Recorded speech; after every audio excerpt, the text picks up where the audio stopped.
इधर लखनऊ में party office में अखिलेश यादव ने नेताओं और पार्टी पदाधिकारियों को अल्टीमेटम दिया है। अखिलेश ने कहा है कि जो लोग एसआईआर को लेकर सीरियस नहीं, उनका टिकट कटेगा।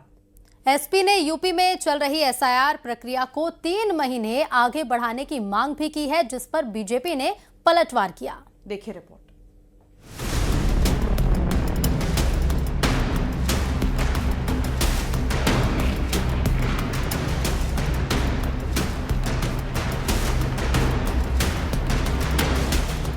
बिहार चुनाव के नतीजे के बाद अखिलेश यादव अब यूपी में विधानसभा चुनावों को लेकर एक्टिव दिख रहे हैं।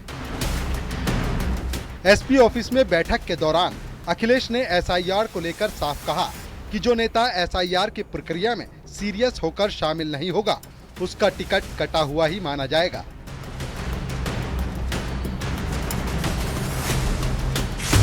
ये टिकट मांगने आई हैं। विधानसभा बिल्कुल लखनऊ के पास ही है, वहां एसआईआर कराई जाएगी ना, टिकट नहीं मिलेगी। टिकट नहीं मिलेगी या लखनऊ में रहोगी तो टिकट नहीं मिल सकती।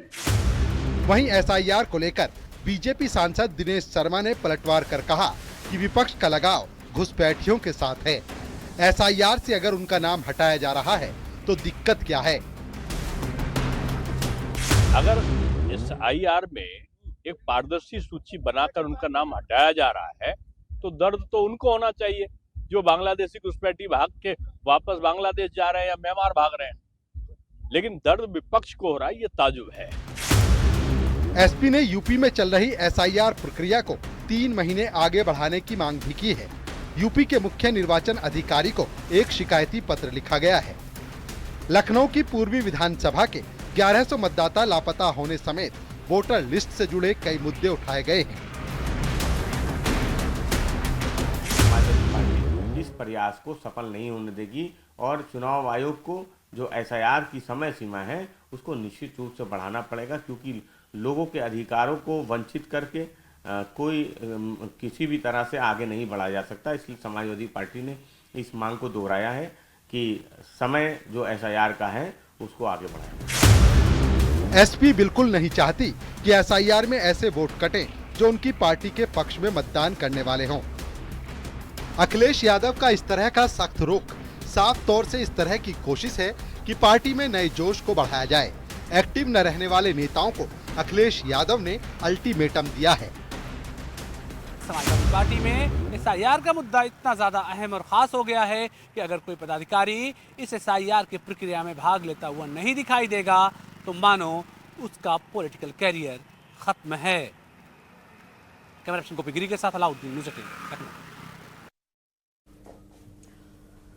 अयोध्या में 25 नवंबर को राम मंदिर के भव्य और दिव्य ध्वजारोहण की तैयारियां चल रही हैं। राम मंदिर ध्वजारोहण पर एसपी नेताओं ने फिर विवादित बयान दिया है। उन्होंने पूछा है कि पीएम और सीएम किस हक से राम मंदिर का ध्वजारोहण करेंगे।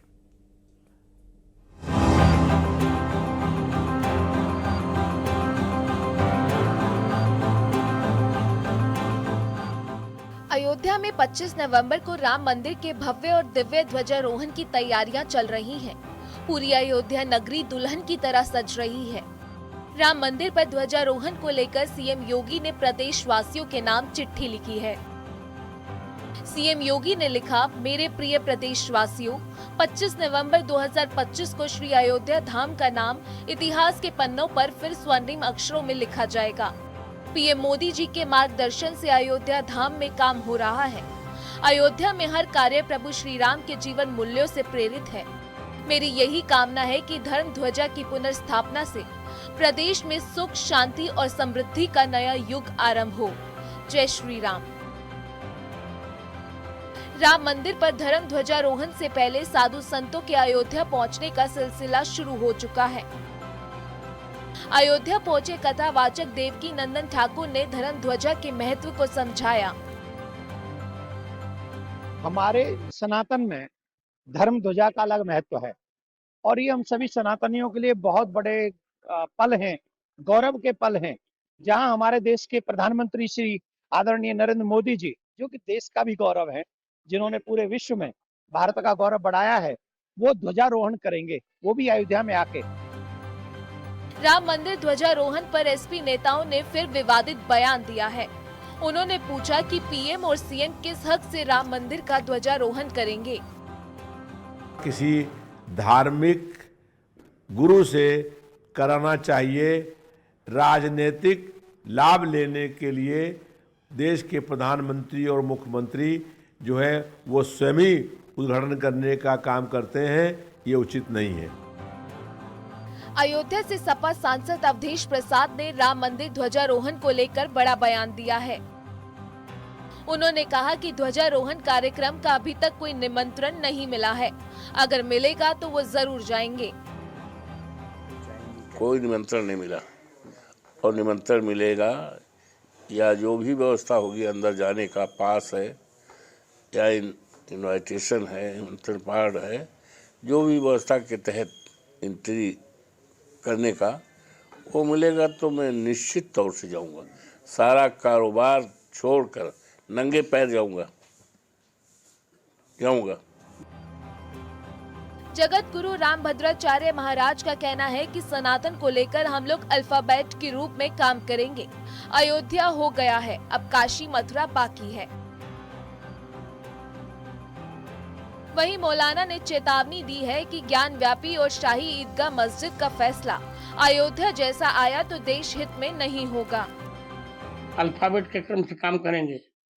अ हो गया, अब क होगा काशी, फिर मथुरा।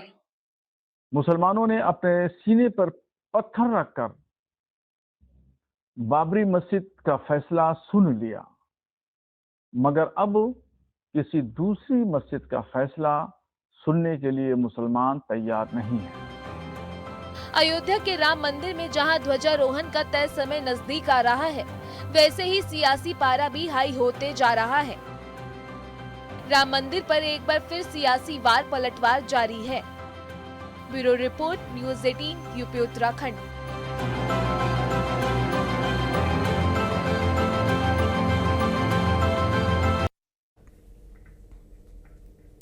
अयोध्या एक बार फिर से इतिहास का एक और स्वर्णिम अध्याय लिखने जा रही है।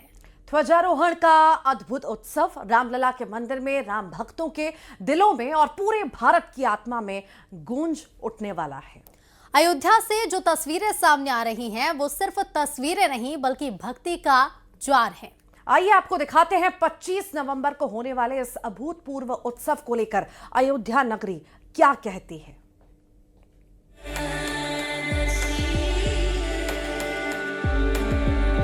अब मंदिर पर लहराएगा मेरा भगवा प्यारा, राम राज फिर आएगा, हमारा तुम्हारा, तुम्हारा हमारा। जहां हर सांस में प्रभु श्री राम का नाम घुला हो। यहाँ की हवा में भक्ति है, यहाँ की मिट्टी में इतिहास है, और यहाँ आने वाला हर भक्त एक अजीब सी शांति महसूस करता है। रामलला के दरबार की ओर बढ़ते कदम सिर्फ रास्ता नहीं तय करते, वो इंसान के भीतर सोई हुई श्रद्धा को जगा देते हैं। अयोध्या सिर्फ एक शहर नहीं है, वो भाव है जो दिल को नम कर देता है और आत्मा को स्पर्श कर जाता है। अयोध्या नगरी ध्वजारोहण के लिए तैयार हो चुकी है।